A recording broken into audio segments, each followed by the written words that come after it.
Hey guys, today we have problem A3 from the 2025 Putnam, and I think this was one of the more manageable or easier to approach problems on the test, especially if you've seen this type of problem before, where we have Alice and Bob playing a game on a string of n digits, where each digit can only be 0, 1, or 2, and we initially start with all the digits being 0, and a legal move is to add or subtract 1 from one of the digits to create a new string that we haven't seen before.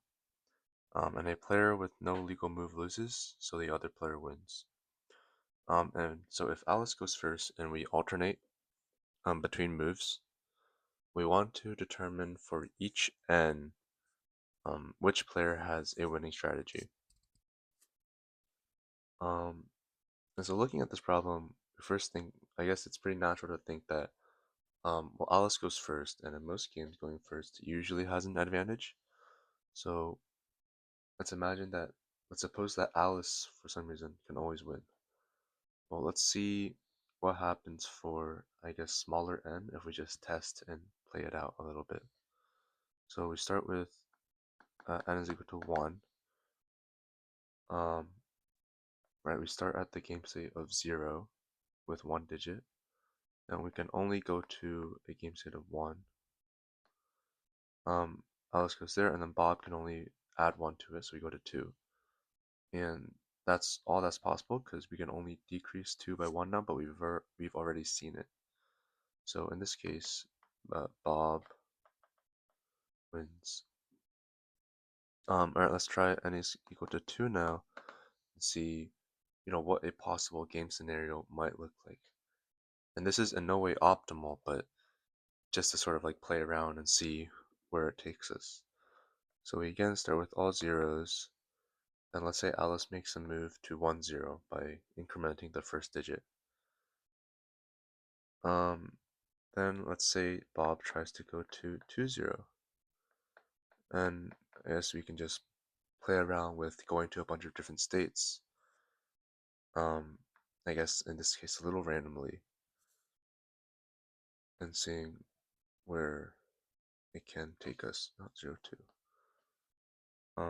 Let's say 2, 2. Then we go to 1, 2. We can decrement the first one to get 0, 2. We haven't seen it before. Then we can decrement the second digit, and then try to, I think, increment the first digit. And you see, after this sequence of moves, there's no more for us to go to, because incrementing any of the two digits brings us to 2, 1 or 1, 2, which we see here, and decrementing either of them brings us to 0, 1 or 1, 0, which we have here. And I guess we can also note for n is equal to 2, there are only 9 total possible states, right? Because each digit has 3 possible values, so in total there are 3 times 3, or 9 possible game states. And we have exactly that here, right? 1, 2, 1, 2, 3, 4, 5, 6, 7, 8, 9. Yeah, so we've already visited every single possible game state. And we have that it is currently Alice's turn, so she can't make a move. So in this case, we have that Bob wins. Okay. Well, let's try another sequence, see if we get the same result. Then we start at 0, 0. Let's go to 1, 0 again. And going to 0, 1 is basically the same by symmetry. Well, let's say this time we start, Bob instead goes to 1, 1. And let's say Alice decides to go to 0, 1. Then Bob goes to 0, 2. Alice can only go to 1, 2. Bob goes to, let's say, 2, 2 now. Alice goes to 2, 1. And then I think the only one we're left with is 2, 0. Yeah, and so again, we've managed to visit every single state, and it is Alice's turn again, so she can't move. So we have that Bob wins in this state too. And if you play around with, a couple other game sequences, you'll find that Bob is able to basically win, every single state. It'd be hard to find, a game sequence where Alice can win. And so maybe we actually have that Bob, for some reason, has a winning strategy in this game. And so what does that mean? What does that mean for Bob to have a winning strategy? Sort of means that for every move that Alice makes, Bob is able to make a responding move, or Bob is always able to make a responding move that takes the game to a state that we haven't seen before. Um, and so the idea behind that is, or to do that is, if we can pair up all of the states other from the first one we start at, then every move that Alice makes brings us to a new pair, and Bob can just move to the other state in that pair. And so that keeps on going until Alice eventually runs out of moves. So let's sort of see how this looks visually. And we can see that by turning this problem into, a graph where our vertices are each possible game state, and then our edges, there's an edge between two states if we can, change one digit to get from one state to the other. So, and it's important to note that, I guess, in particular for any n, there is a total of 3 to the n states, right? Because each digit has 3 possible choices. So for n is equal to 1, let's see what this sort of looks like. We have our 0 state, and then we have our 1 state, and our 2 state, and we have an edge between 0 and 1, because we can go to 0 to 1 and vice versa. And we have an edge between 1 and 2. And so the idea of pairing is, if we compare all states other from the first state, right? Because 3 to the n is odd, um, if we ignore the first state, then we have an even number of states. So it, in theory, should be possible to pair all of those states up because there's an even number and each pair has 2 states. So in the n is equal to 1 case, we can pair it up in this way, right? Very trivially. So when Alice moves, she has to move to a pair. In this case, she has to move to 1. Let's note it as pink or red or something. Right, Alice has to go to 1, but that is a new pair that we've never seen before, so Bob can just go to the state that is paired with the state that Alice moved to. Let's see a more detailed example with n is equal to 2. We have, in this case, a total of 9 states, right? 3 squared. And I'll quickly draw this out real quick. Let's say 0, 0, 0, 1, 0, 2, 1, 0, 1, 1, 1, 2, 2, 0, 2, 1, 2, 2. And so we have an edge between, right, any two states that can move between each other. So from 0, 0, we can go to 0, 1, right, by incrementing the second digit. And we can also go to 1, 0. From 0, 1, we can go to 0, 2. We can go to 0, 0, which is already connected. And then we can also go to 1, 1. From 0, 2, we can go back to 0, 1, which we already have. We could go to 1, 2. And I think that should be it. From 1, 0, we can go to 2, 0. And we can go to 1, 1. And we can go to 0, 0, which we marked. From 1, 1, we can go to 1, 2. We can go to 2, 1. we can go to 1, 0, and 0, 1, which we have. From 1, 2, we can go to 1, 1, we can go to 0, 2. Yeah, we have that. And we can go to 2, 2. From 2, 0, we can go to 2, 1 and 1, 0, which we've marked. From 2, 1, we can go to 2, 2, 2, 0, and 1, 1. And then from 2, 2, we can go to 2, 1, and 1, 2, which we have. This is what the graph looks like for n is equal to 2. And so ignoring right the first state that we start at 0, 0, we want to pair up all the other 8 states. And I guess I should sort of mention that we can only pair up 2 states if there is an edge between them, because we want Bob to be able to move between any 2 states in a pairing. So sort of just like trying to see if we can find such a pairing, we can have this be a pairing between 0, 1 and 0, 2. We can have this being a pairing between 1, 1 and 1, 0. And then, yeah, we can do it like this and like this, right?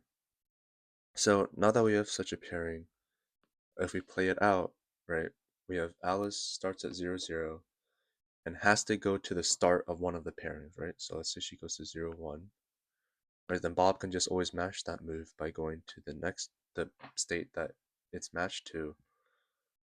Then Alice has to go from this this state to now a new pairing that we've never seen before. Right, so in this case it'll be 1, 2, and then Bob just matches that move by going to the other state in the pairing. And then again, Alice has to go to here now, and then Bob just matches it. And then Alice's final move will then be to here, and then Bob will have to match it. As you see, every time Alice moves, Bob can just always match the move until we run out of states. And now it's Alice's turn, and she has nowhere to go, so she loses. And so, right, how can we generalize this, right? Because clearly we can't draw out the graph for, like, say even n is equal to 3. We'll have 27 states, which is way too much to draw out, and it'll be way too hard to find a pairing like this, right? So what can we sort of do to help it, to make it easier to find such a pairing? And one idea is, let's say we can find some sequence of moves that visits every single state, or some sequence of legal moves that visits every single state. So for instance, we have like S1, right? We have 0, 0, 0 is equal to S1, S2, S3, and then we have S26, S27, right? We've somehow found a sequence of moves that visits every single state. Then we can just immediately pair off, ignoring the first state, we can pair off the states by going in order, right? S2 and S3, and we're guaranteed that there is an edge between them because we were able to go from S2 to S3 in this sequence of states. Right, we have we compare S2 and S3. Let's make that green. Right, we'll have S4 and S5 be paired, right? We have S26 and S27. And in general, we have S2 an even S2I and the next an odd state will always be paired. And so if we can find such a sequence that visits every single state, then we immediately get a pairing. So now the problem is, can we find such a sequence? And the idea is to find such a sequence, right? Let's say for n is equal to 3, we start with 0, 0, 0.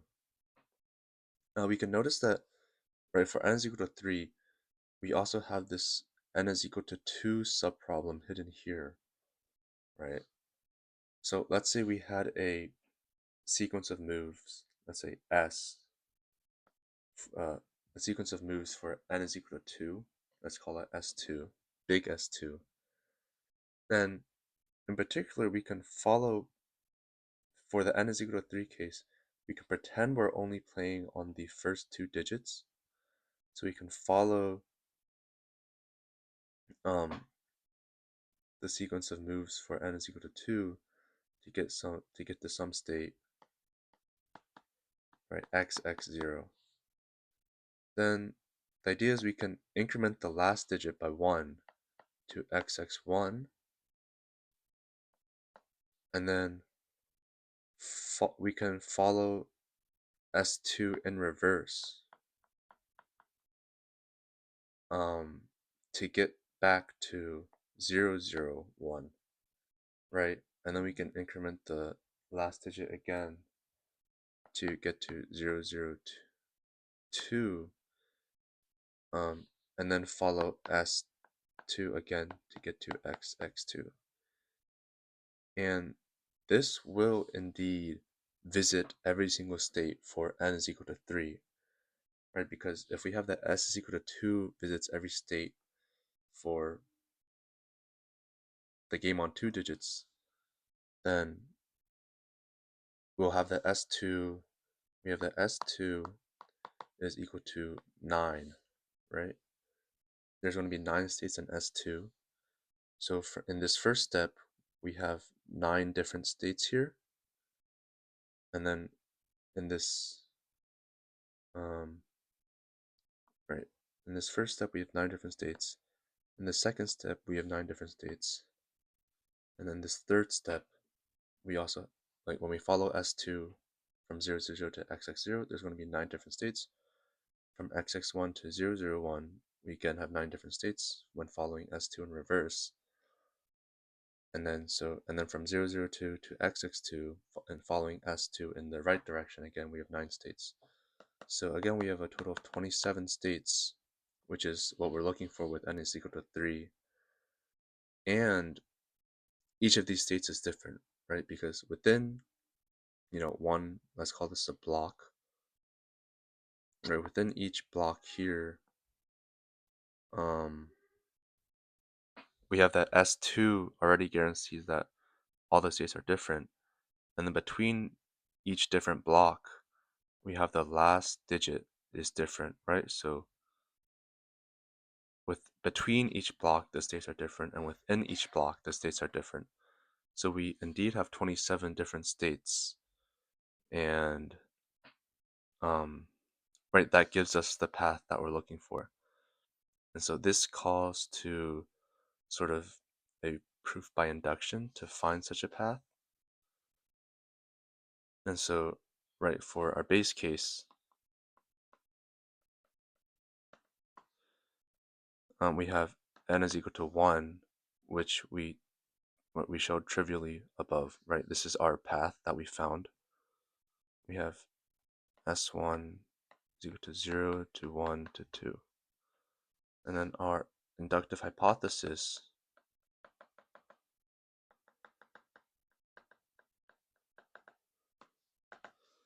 will be for any n greater than 1,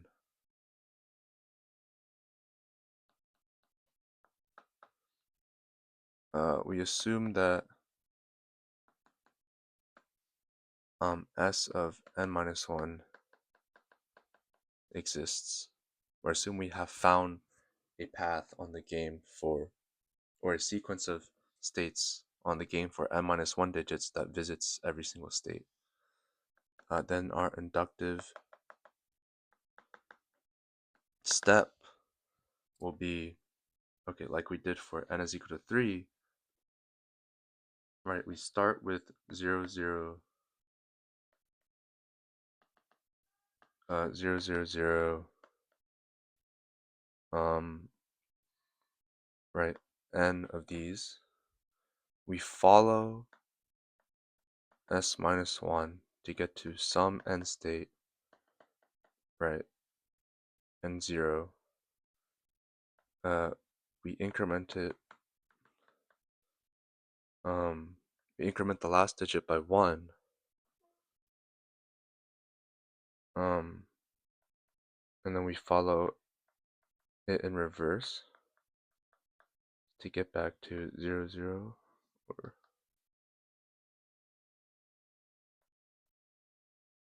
and then we increment the last digit by 2 again, and then we'll follow s sub n minus 1 again to go to the state of something, and then we end with a 2. And so again, we have that in this block there are 3 to the n minus 1 states. In this block there are 3 to the n minus 1 states. In this block there are 3 to the n minus 1 states. So in total, we again have that there are indeed 3 to the n states, which we're looking for the case of for any fixed n, and then we still have that each of these 3 to the n states are different, because between each block from our inductive hypothesis, we have that the states are all going to be different based on the first n minus 1 digits, and then between each block, the states are also different because of the last digit again, right? So now by induction, we have that. So we have s of n is equal to this by induction. We have s of n exists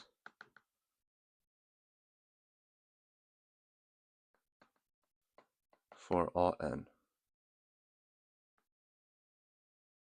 And so now that we have that s of n exists for all n, we immediately get our pairing.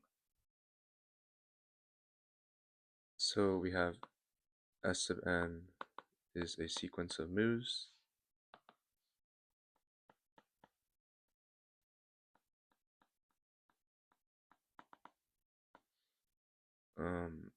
s of 2i, s of 2i plus 1, s of 3 to the n minus 1. Right, we have s of n as a sequence of moves that visits every single state once, and we can again pair it up by the even and odds, so that from now on, for any move that, I should have this, we start at 0, 0, 0, or the sequence of all zeros. And then for any move that Alice makes, it'll bring us to one of these pairings, right? Let's say, just in general, this any I here, and then Bob can just move to the other state in the pairing, and then we maintain the invariant that whenever it's Alice's turn,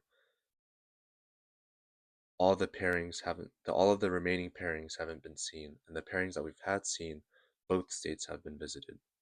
So, for example, Alice might need to go to here now, and Bob can just go here. And so we keep on doing this until Alice eventually runs out of moves. And in the end, Bob always wins. And we're done.